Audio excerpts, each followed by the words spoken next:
Om Swastiastu. Assalamualaikum warahmatullahi wabarakatuh. Salam sejahtera bagi kita semua. Shalom, Namo Buddhaya, salam kebajikan dan salam harmoni. Perkenalkan, nama saya Niputu Giska Aprilia dengan NIM 2511011032 dari kelas BKC. Pada presentasi ini, saya akan menjelaskan hasil ujian akhir semester statistika dasar yang terdiri dari dua pengujian, yaitu uji C kuadrat 2x3 dan uji T1 sampel. Saya akan menjelaskan mulai dari penyusunan data, proses perhitungan, hingga pengambilan keputusan dan interpretasi hasil. Pada soal pertama, yaitu seorang konselor sekolah ingin mengetahui apakah terdapat hubungan antara jenis kelamin siswa dengan kategori kedisiplinan belajar yang dibagi menjadi rendah, sedang, dan tinggi. Karena yang ingin diketahui adalah hubungan antara dua variabel kategori, maka digunakan uji C kuadrat. Nah, sebelum melakukan perhitungan statistik, kita harus menentukan hipotesis terlebih dahulu. Nah, hipotesis yang pertama yaitu hipotesis 0 atau H0, menyatakan bahwa tidak terdapat hubungan yang signifikan antara jenis kelamin dengan kategori kedisiplinan belajar. Sedangkan hipotesis alternatif atau H1 menyatakan bahwa terdapat hubungan yang signifikan antara dua variabel tersebut. Langkah berikutnya adalah menyusun tabel frekuensi observasi atau FO. Dari data yang dibuat terdapat 60 responden, terdiri dari 32 siswa laki-laki dan 28 siswa perempuan. Nah, kemudian responden dikelompokkan berdasarkan tingkat kedisiplinan belajar, yaitu rendah, sedang, dan tinggi. Data observasi ini menjadi dasar untuk menghitung frekuensi harapan pada langkah berikutnya. Setelah memperoleh frekuensi observasi, langkah selanjutnya adalah menghitung frekuensi harapan atau FE. Frekuensi harapan menunjukkan jumlah yang seharusnya muncul apabila tidak terdapat hubungan antara jenis kelamin dan kedisiplinan belajar. Nah, perhitungannya menggunakan rumus jumlah baris dikalikan jumlah kolom, kemudian dibagi jumlah responden. Nah, perhitungan ini dilakukan pada setiap sel dalam tabel. Setelah mendapatkan frekuensi harapan, setiap sel dihitung kontribusinya terhadap nilai C kuadrat.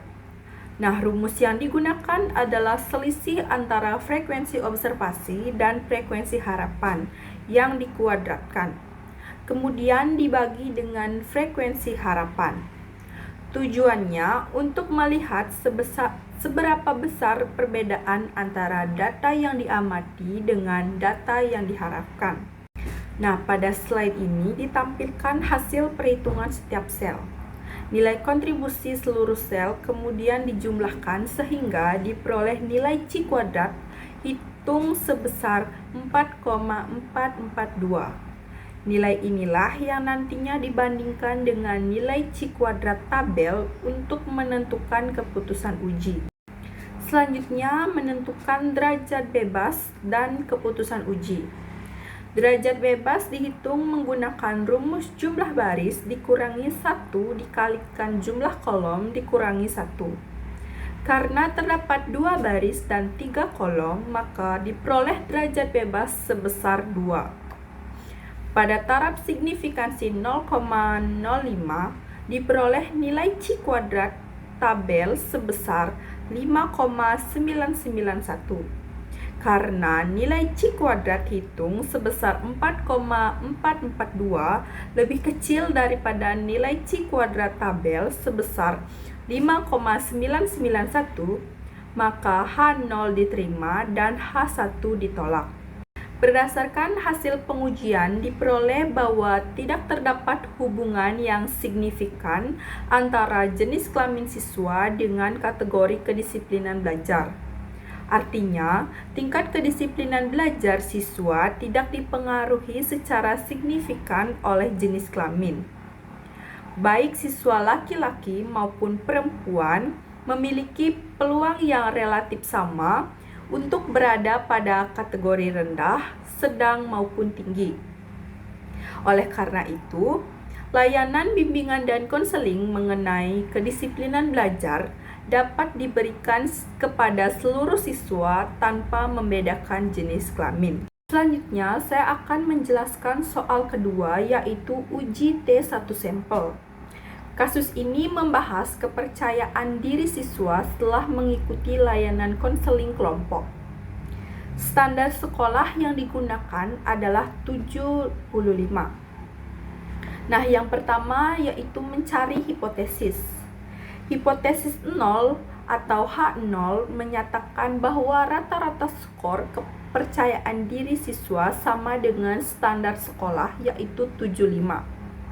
Sedangkan hipotesis alternatif atau H1 menyatakan bahwa rata-rata skor kepercayaan diri siswa berbeda dari standar sekolah. Pada slide ini ditampilkan 12 data dummy yang digunakan dalam pengujian. Jumlah seluruh skor adalah 960. Kemudian dihitung selisih masing-masing skor terhadap rata-rata dan dikuadratkan sehingga diperoleh jumlah kuadrat penyimpangan sebesar 110. Data ini digunakan untuk menghitung rata-rata dan simpangan baku sampel. Langkah berikutnya adalah menghitung rata-rata sampel dan simpangan baku. Rata-rata diperoleh dengan membagi jumlah seluruh skor dengan jumlah responden, sehingga didapatkan rata-rata sebesar 80. Simpangan baku dihitung untuk mengetahui tingkat penyebaran data terhadap rata-ratanya dan akan digunakan dalam perhitungan nilai T-hitung. Pada slide ini ditentukan nilai yang akan dijadikan pembanding atau nilai hipotesis.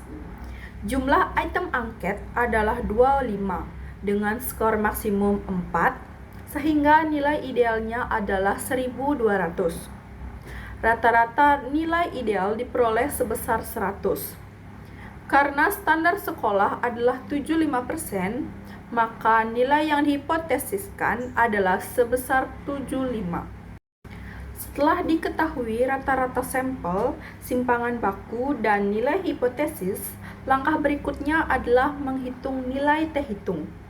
Dari hasil perhitungan diperoleh nilai T-hitung sebesar 5,476. Nilai ini menunjukkan besarnya perbedaan antara rata-rata sampel dengan standar sekolah. Selanjutnya menentukan derajat bebas dan T-tabel. Derajat bebas pada uji T dihitung menggunakan rumus N dikurangi 1. Karena jumlah sampel adalah 12, maka derajat bebasnya adalah 11. Dengan taraf signifikansi 5% dan uji dua pihak diperoleh nilai T-tabel sebesar 2,201. Slide selanjutnya yaitu keputusan uji. Pengambilan keputusan dilakukan dengan membandingkan nilai T-hitung dan T-tabel. Diperoleh nilai T-hitung sebesar 5,476, sedangkan T-tabel sebesar 2,201. Karena T-hitung lebih besar daripada T-tabel, maka H0 ditolak dan H1 diterima. Berdasarkan hasil uji T1 sampel, diperoleh bahwa rata-rata skor kepercayaan diri siswa berbeda secara signifikan dari standar sekolah. Rata-rata yang diperoleh adalah 80, sedangkan standar sekolah adalah 75. Hal ini menunjukkan bahwa tingkat kepercayaan diri siswa setelah mengikuti layanan konseling kelompok berada di atas standar yang ditetapkan sekolah. Demikian presentasi yang dapat saya sampaikan mengenai uji Cikuadrat 2x3 dan uji T1 sampel. Dari hasil pengujian dapat disimpulkan bahwa tidak terdapat hubungan signifikan antara jenis kelamin dan kedisiplinan belajar. Sedangkan kepercayaan diri siswa setelah layanan konseling kelompok berada di atas standar sekolah. Saya mohon maaf apabila pada presentasi saya ada kekurangan dan salah kata. Saya ucapkan terima kasih. Om Santi Santi Santi Om. Wassalamualaikum warahmatullahi wabarakatuh. Salam sejahtera bagi kita semua. Shalom, namo buddhaya, salam kebajikan dan salam harmoni.